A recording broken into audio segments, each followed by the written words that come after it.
나스닥, 우리나라에는 코스닥이 있다면 뉴스쇼에는 뉴스닥이 있습니다. 뉴스쇼 증권시장 뉴스닥, 어느덧 세미래정책연구소 허성모 소장, 바른정당 이준석 최고위원 두 분 나오셨습니다. 어서 오십시오. 예, 안녕하세요. 네, 안녕하세요. 연휴들은 잘 보내고 오셨습니까? 예, 아주 즐겁게 고향에서 보내고 왔습니다. 이게 너무 길다 보니까 부작용이 확실히 있는 것 같습니다. 오늘 사실 좀 아슬아슬하게 오셨어요. 네.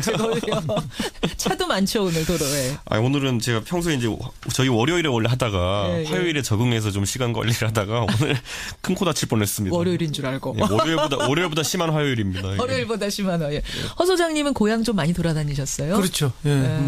연휴 내내 고향에서 그동안 못 만났던 분들. 창원 있죠. 예. 쭉 돌아다니면서 인사도 하시고. 얼굴 더 좋아지셨어요? 예, 워낙 많이 다니다 보니까 햇볕에 좀 꾸였어요. 꾸이는 게 뭐예요? 햇볕에 좀 탔습니다. 꾸이셨다고? 고향 사투리입니다. 자, 정겨운이 두 분과 함께 뉴스닥 들어갈 텐데 앞에 인터뷰 잠깐 들으셨죠? 예. 시간이 없지만 잠깐 좀 언급하고 갈 것이 이 어금니 아빠 사건 때문에 저는 기부문화가 위축될까 봐 참 걱정이에요. 그렇습니다. 이제 정말로 그 기부를 했던 분들이 예. 이런 것 때문에 이제 기부를 안 하겠다 이런 생각을 갖는 분이 많이 생기잖아요. 그러니까요. 그럼 진짜 필요한 분들이 또 있잖아요. 기부를 받아야 될 분들. 그럼요. 이런 분들이 선의의 피해를 굉장히 많이 보게 될 것 같아 굉장히 안타깝습니다. 사실 최근에 보면 이제 해외 기부 같은 것들도 TV 광고 많이 나오고 했는데 예. 그런 것도 사실 일정한 폭로들이 있었거든요. 이것이 전부 다 예를 들어 영상을 찍기 위해서 모델같이 활동하는 그런 기아 허덕인 아이들이 있다 이렇게 얘기하면서 사실 좀 문제가 됐던 적이 있는데 그런 얘기 한번 터질 때마다 실제 방금 허 수장님 얘기한 것처럼 예. 실제로 좋은 일 하는 분들은 큰 타격을 받습니다. 휘청휘청합니다. 네, 정말 좋은 기부금 모금 단체들도 있는데. 그러니까요. 그래서 좀 그런 것들은 좀 도덕적인 관점에서 좀 저희가 좀 세밀하게 예. 예를 들어 이런 걸 한번 언론에서 어떤 사례를 보도하게 되면은 예. 우리 사회가 아직 각박하지 않기 때문에 많은 도움이 답지하거든요. 그럼요. 그런데 나중에 이런 것들이 전혀 다른 상황이라는 걸 알게 됐을 때 그 기부했던 분들 느끼는 그 배신감이라는 거는 2배, 3배거든요. 그럼요. 언론이 그러니까 이런 미담 같은 거 소개할 때, 다큐 보낼 때, 이럴 때 검증 잘 해야 돼요. 그렇죠. 그 이미지란 게 워낙 커서. 자, 이번 주 뉴스닥 상한가, 하한가 들어갑니다. 허성모 소장님, 상한가 누가 골라오셨습니까? 저는 박원순 시장님을 골랐는데요. 박원순 서울시장. 박 시장이 최근에 뭐 했는지는 모르겠는데. 몇 달 전에 제가 박원순 시장님 하한가를 골랐는데 그러니까요. 그리고 이제 곧 그때 대선 후보에서 이제 철수하셨죠. 예. 하한가 고르자마자 철수하셔가지고 제가 개인적으로 조금 미안한 마음도 있었는데 이번에 몇 달 만에 상한가를 골랐는데요. 최근에 이제 이렇게 이번 추석 연휴를 통해서 예. 그 지방선거가 무르익고 있지 않습니까? 이야기가 풍성하게 나왔어요. 그렇죠. 지방선거의 꽃은 뭐니 해도 서울시장이죠. 그중에 서울시장 후보가 누가 되느냐가 가장 관심사인데 어쨌든 여당에서는 박원순 시장이 3선에 출마하겠다 하는 게 확정적으로 나오고 있어서 예. 결국 이제 박원순 시장을 중심에 놓고 상대당의 후보는 누가 되는가, 당내 도전 세력은 누군가 이런 이야기들이 퍼질 수밖에 없어서 그래서 상한가고 또 최근에 이제 한 가지 터진 게 예. 국정원에서 박원순 제한 문건이 있었지 않습니까? 그래서 MB를 고소하고. 예, 거기에 대한 이제 구체적인 증거들이 나오기 시작하고 그래서 이제 고소 고발 사태가 이어지고 하면 또 역시 이제 중심에 설 수밖에 없지 않겠느냐 이렇게 봅니다. 저는 근데 최근에 이제 그저께인가요? 제가 어떤 여당 측 인사랑 이제 이야기를 좀 하다가 예.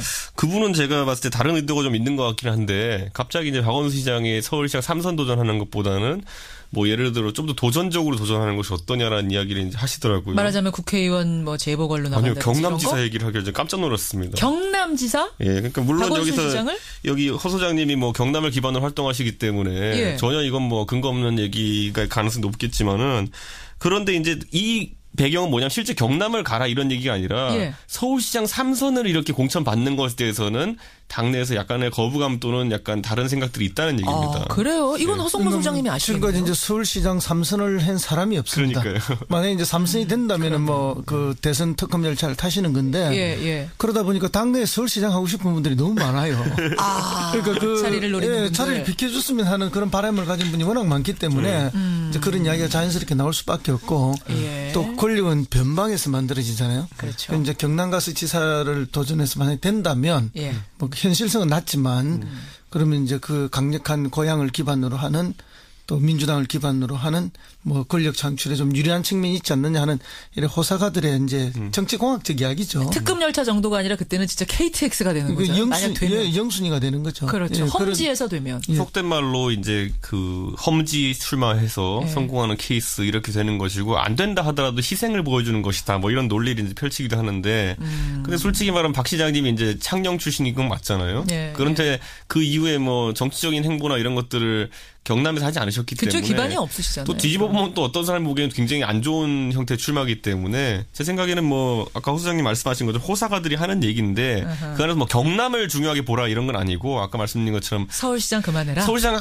그 말은 뭐냐면 서울시장 후보군이 지금 굉장히 서로 이제 많다는 겁니다. 당내. 그 얘기를 보여주는 거고 그 상황을 보여주는 얘기군요. 근데 이게 사실은 이제 그 공학적인 이야기지만 재미나는 이야기가 만약에 그렇게 판단을 해서 결정을 내리면은 박원순 시장이 굉장히 많은 박수를 받게 돼 있어요. 당내에서. 그렇겠죠. 지금 수많은 이제 음해하고 싶어하고 물러나주기를 바라는 경쟁자들 그 많은 경쟁자들이 훌륭하다고 다 박수 입장이 180도로 바뀌게 되잖아요. 이제 그런 면에 있어서는 이런 선택 극적인 선택도 좀 필요하지 않느냐 하는 게 참모들 사이에서도 일부 나왔을 가능성이 있다라고 저는 봅니다. 근데 박수만 받고 떨어지면 뭐합니까? 그러니까 그게 속된 말로 박수는 잠깐이고요. 이제 4년 동안 이제 거의 이렇게 하기 그렇지만은 중앙 정치에 관심 못 받는 상황이 올 수도 있습니다. 그러니까요. 경남지사로서 우리가 지금까지 크게 뭐 의미 있게 기억하는 분은 홍준표 지사밖에 없거든요. 왜냐하면 아니 그거는 정말 오해시고요. 아니 끝없이 이슈를 만들잖아요. 김두관 지사도 뭐 관심을 받았고 지금 다 대선에 다 도전했어요. 그렇죠. 예를 들면 뭐 김태호 지사도 뭐 그랬고 이제 그 전에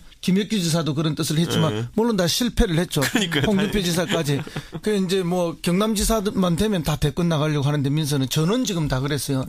그런 상황을 보면은 박원순 시장은 좀 격이 좀 다르죠. 그하고는. 왜냐하면 서울에서 전국적 인지도를 충분히 쌓은 분이기 때문에 그런 차이는 있는데 어쨌든 이거는 뭐 현실 가능하다는 이야기보다는 어떤 가능성을 가지고 하는 이야기다 이런 이야기. 그러니까 지금은 일단은 그냥 나오는 얘기 정도고 경남지사 얘기는 서울시장 가는 게 거의 강원시장 빼고 나머지 서울시장 후보군들의 희망사항입니다. 지금 모두가 바로. 박원순 시장은 제가 얼마 전에도 인터뷰했습니다만 확정적으로 나올 서울시장 마음 정했습니다라고는 하시지 않아요. 하지만 사실은 한 70% 80%는 마음이 간 거죠. 그렇죠. 그렇게 보면 되는데 근데 서울시장 3선행과 여의도로 가는 거, 요거를 두 개를 보면 어때요? 왜냐하면 지금 안희정 지사 같은 경우에는 여의도행, 그러니까 국회의원에 도전하는 것을 굉장히 지금 무게를 두고 있다. 이런 얘기가 들리거든요. 그 계획의 핵심 뭐냐면 결국에는 들어가서 당 대표 정도는 해야 됩니다. 그러니까 그다음에 바로 전당대 출마를 이제 바로 해야 되는 상황인 건데 만약에 그냥 의원만 되고 전당대 출마해서 실패한다고 하면은 그거는 약간 광역단체장보다 의미가 없는 상황이 될 수 있고 그래서 안희정 지사 같은 경우에도 사실 이제 의회 도전 쪽으로 마음을 굳힌 것 같은데 그 뒤에는 이제 참모들의 전당대회를 바로 참여해야 된다는 이제 조언을 또 이제 붙여서 가는 것이지 가서 하나의 그냥 평의원으로 이제 지금 초선으로 시작하기에는 지금 안 지사도 그렇고 그 박원순 시장도 그렇고 물론 문재인 대통령께 초선하시고 대통령 된 케이스가 있긴 하지만은 그래 결국 당대표 나가신 거잖아요. 문재인 대통령도. 그렇죠. 그런 패스가 아닌 이상은 크게 지금 뭐 대권과도 도움이 되지는 않는다고 보고 있습니다. 근데 그건 정해진 수순이라고 보고요. 그렇죠. 그 안 지사는 원래 그 최고위원을 한번 했습니다. 당에서. 그렇죠. 그래서 전국 단위의 선거를 이미 경험해봤고 또 지난 대선에서 후보 경쟁을 하면서도 해봤기 때문에 제가 볼 때는 뭐 대선을 가기 위해서는 여의도 정치가 굉장히 중요합니다. 그래서 뭐 당연히 여의도를 한 번은 경험해봐야 된다. 하고 그리고 이제 전국적인 조직, 당 조직을 장악하지 않으면 대선을 치를 수가 없거든요. 그런 면에 있어서는 뭐 이준석 의원이 오늘 정확하게 분석을 해주셨습니다. 그렇군요. 그 박원순 시장은 그래도 서울시장 쪽으로 갈 거라고 보세요? 저는 그렇게 봅니다. 그렇게 보세요. 이준석 최고위원도? 공천 준다면 가겠다 뭐 이런 느낌일 겁니다. 공천 준다면 가겠다? 공천을 본인이 딸 자신이 있으면은 왜냐하면 지금 후보들 간에 각자 일정한 세력들이 있잖아요. 뭐 그런데 굉장히 치열한가 봐요. 그분들이 지금 상황에 따라서 어떻게 연대를 해가지고 예를 들어 당원들 표를 몰아줄지 이런 것들이 다 상황이 있기 때문에 제 생각엔 타협이 어느 정도 있을 거라고 봅니다. 알겠습니다. 박원순 시장 어쨌든 허성모 소장님은 상한가로 주목받는 인물로 꼽아오셨어요. 이준석 최고위원은 상한가 뭐 골라오셨어요? 저는 상한가로 뽑은 게 법원입니다. 법원? 예. 법원 이번 주에 주목받을 것 같다 해서 뽑으신 겁니까? 이번 주에 법원이 중요한 판단을 내려야죠. 이제 그렇죠. 그 박근혜 대통령의 어쨌든 불구속 재판을 허할 것인가, 아니면 구속을 연장할 것이냐. 저는 그런데 여기에서 이제 중간적인 이제 상황으로 아마 보석과 같은 형태가 되지 않을까. 보석 지금 그러니까 결국 이제 두 가지 입장이 맞서고 있지 않습니까? 첫째는 구속 재판해야 되는 이유로 여러 사회적 혼란이 이런 걸 들은 분들도 있고, 예. 그리고 또 불구속 재판을 이야기하는 분들은 대통령이 법적 방어를 할 수 있는 법률적 조여권을 행사할 수 있게 해야 된다 이런 얘기가 있는데. 사실 두 가지 다 맞는 얘기고요. 제가 봤을 때는요.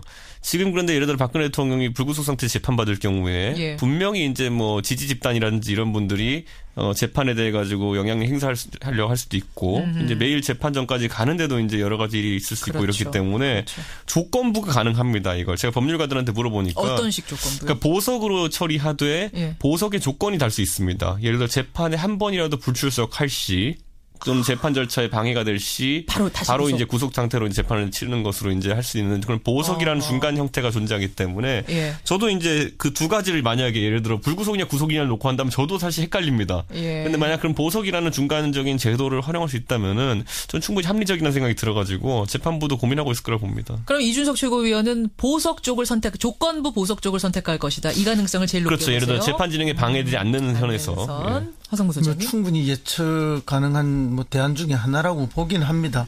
왜냐하면 구속 중에도 계속 재판을 해태했지 않습니까? 그렇죠. 그리고 뭐 헌법재판소의 탄핵 절차 진행 중에서도 그랬고 그렇기 때문에 이제 재판부가 그 부분을 굉장히 고심하고 있을 거라 보고요. 근데 이제 이게 범죄의 중대성이 있지 않습니까? 그렇죠. 이미 뭐 탄핵을 받은 상황이고 그리고 뭐 뇌물죄를 위시해서 수많은 범죄 사실을 갖고 있는데 이런 중대 범죄 하에서는 구속이 또 원칙이거든요. 불구속도 뭐 그 재판의 원칙이긴 하지만 중대 범죄는 또 구속이 원칙이기 때문에 과연 어떤 결정을 낼 것인가 저는 법원의 후자 쪽으로 좀 더 가지 않을까 이렇게 예측을 구속 연장 쪽으로 가지 않겠는가 허성무 소장님. 근데 이제 여기서 이제 기술적인 부분을 많이 언급하는데 예를 들어 박근혜 대통령에 적용된 혐의가 지금 18가지 아니겠습니까? 맞습니다. 근데 그 18가지에서 만약에 초기에 이제 구속영장을 신청할 때 한 7, 8가지를 해서 신청해서 받고 지금 또 이제 다른 혐의를 그만큼 추가로 했으면은 문제가 좀 지금 논란이 덜할 텐데 지금 그것이 아니라 지금 사실 동일권으로 보고 있는 SK나 이런 수사를 가지고 이제 하겠다는 거 아닙니까? 근데 이 부분은 추가는 추가잖아요. 추가는 추가인데 이제 심리가 끝난 사안에 대해 가지고 구속을 하는 것이 뭐 쉽냐에 대해서 이거는 뭐 법률가들 간의 이견이 있기 때문에 따라서 검찰도 그렇게까지 명쾌한 이야기를 특검도 그렇게 명쾌한 이야기를 하고 있지 못하기 때문에 지금 시점에서는 저도 아까 분명히 일반적인 그런 상황에서 만약 새로운 혐의가 추가되었다라고 하면은 저도 아마 그건 타당성이 있다 볼 겁니다. 근데 지금 이제 워낙 이 재판이 관심 많이 받는 상황이고 그런 측면에서 하나의 원칙을 이제 세우는 그런 재판이기 때문에 저는 좀 법원이 고심이 하지 않을까 생각하게 됩니다. 근데 만약 진짜 불구속 상태를 만들어 버리면 아까 말씀하셨듯이 재판의 회피도 회피지만 나올 때마다 일주일에 한 2번씩 나와야 되잖아요. 그렇죠. 나올 때마다 그 도로 혼잡한 건 어떻게 할 것이며 나가서 이 뭐 여러 증인들과 입을 맞출 가능성 이것도 얼마든지 있고 이것도 어떻게 할 겁니까? 그러니까 저는 이제 이런 생각하는 게 지금 이제 증거 인멸 및 도주의 가능성이라는 얘기 보통 하지 않습니까? 구속의 필요성을. 근데 예를 들어 도주의 가능성은 제 생각에는 그렇게 얼굴 알려주신 분이 도주할 곳은 없다 보고 그다음에 증거 인멸의 가능성 같은 경우도 이미 재판과 수사가 진행된 지 1년이 됐기 때문에 지금 만약에 특검 측에서 무슨 뭐 새로운 증거를 찾는다 이런 절차가 아니기 때문에 인멸할 증거는 제 생각에 크게 많지 않습니다. 그리고 다른 증거를 인멸하지 않는 말 맞추기는 얼마든지 할 수 있죠. 그러니까요. 그리고 최근에도 뭐 그 태블릿 PC 소유주가 나타나지 않았습니까? 내가 소유주다 이렇게 되는 것처럼 여러 가지 그런 변수들이 돌출할 가능성이 많아서 재판에 나쁜 영향을 줄 가능성이 있다. 그런 생각이 들고요. 홍준표 지사 재판을 우리가 한번 생각해 보면 가능해요. 1심에서 유죄 판결을 받았잖아요.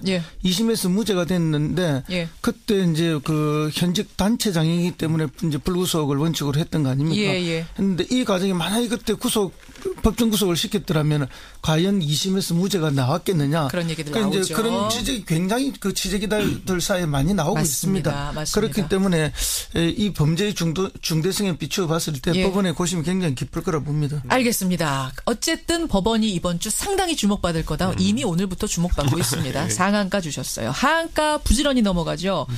허성무 소장님은 하한가 누구? 남한산성이라는 영화가 요새 굉장히 히트치고 있지 않습니까?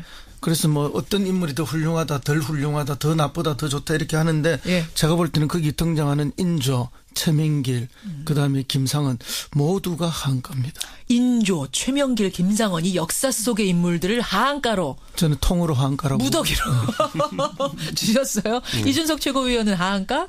저는 이제 한미 FTA를 이제 골랐습니다. 한미 FTA 하한가. 요거는 남한산성 속 인물들 도대체 왜 뽑아오신 건지 요거부터 좀 짧게. 왜냐하면 그 병자호란이 발발하고 난 이후에 그 전쟁을 어떻게 수습할 건가의 방법론으로 싸우고 있거든요. 그렇죠. 그러나 그 전쟁이 터지면서 이미 수많은 국민들은 뭐 절망 속에 빠졌고 도탄에 빠진 거 아닙니까? 그리고 수십만이 끌려가고 뭐 이런 판이었는데 거기서 어떤 방법을 이야기하든지 그건 이미 때가 늦은 거죠. 병자호란이 일어나지 않게 했어야 되는 거죠. 아하. 그럼 병자호란이 일어나지 않게 하려면은 어떤 군사 외교적 전략을 취하는 것이 맞았는가 하는 이런 문제가 있는 거죠. 예. 결국은 이 사람들이 선택했던 모든 것들이 애초에 잘못됐기 때문에 병자호란이 일어났던 거고. 자기들 기득권 지키려고 그렇죠. 하다 보니까 그거 지키려고 하다 보니까. 네, 그렇기 때문에 이제 그 이후에 뭐 수습하는 과정에서 이 뭐 그 주화파가 옳았느냐 적화파가 옳았느냐 이거는 제가 볼 때 큰 의미가 없다. 물론 거기 가서도 수습하는 과정이 중요하기 때문에 뭐 그런 평가는 있을 수 있지만 근본적으로 그 이전에 광해군을 내쫓고 인조 반정 자체가 상당히 잘못된 것이었기 때문에 그리고 설사 인조 반정을 했다 하더라도 외교 정책을 잘 했더라면 전쟁을 막지 않았거든요. 그럼 지금 현 대한민국의 상황에 여러 가지 빗대서 정치인들이 지금 이야기들을 하고 있는데 영화 감상평을 내놓고 있는데 이들 역시 제가 볼 때는 반성이 없는 사람들이다. 이 엄청난 지금 국난의 외교 군사적 위기가 있지 않습니까? 경제적 위기도 있고 이럴 때에 정말 역사 속에서 교훈을 얻어야 되는데 나쁜 교훈만 되풀이하고 있다. 정쟁만 하는.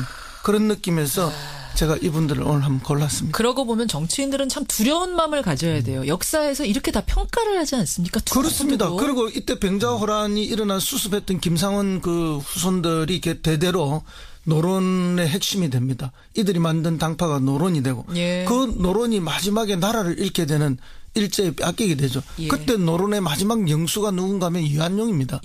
이완용이 무슨 말을 하는가 하면은 지금까지 우리가 중국을 4대 했는데 이번에 4대 대상이 일본으로 바뀐 것뿐이라는 게 나라 팔아먹을 때 한 변명이 되거든요. 그러니까 이들이 역사의 수많은 오류를 반복하고도 지금도 반성하고 있지 않고 지금의 정치인들도 그들이 했던 오류를 또 따라하고 있다는 거죠. 내 기득권 지키기 위해 나라 팔아먹고. 근데 이제 역사가 보통 이제 팩트라고 이제 생각하는 경우가 굉장히 많은데 뒤집어 놓고 보면 역사는 사실 사관의 문제입니다. 그렇기 때문에 지금 이제 인조가 뭐 예를 들어 전쟁을 막지 못했기 때문에 인조가 실패한 건 맞죠. 그런데 그렇다면 그 앞에 있었던 광해군이 외교적 대안이었냐라고 하는 거는 한 2000년대 후반쯤에는 2008, 9년 이쯤에는 광해군이 무슨 외교의 신인 것처럼 묘사하는 문화가 한번 사학계에서 이제 이뤘거든요.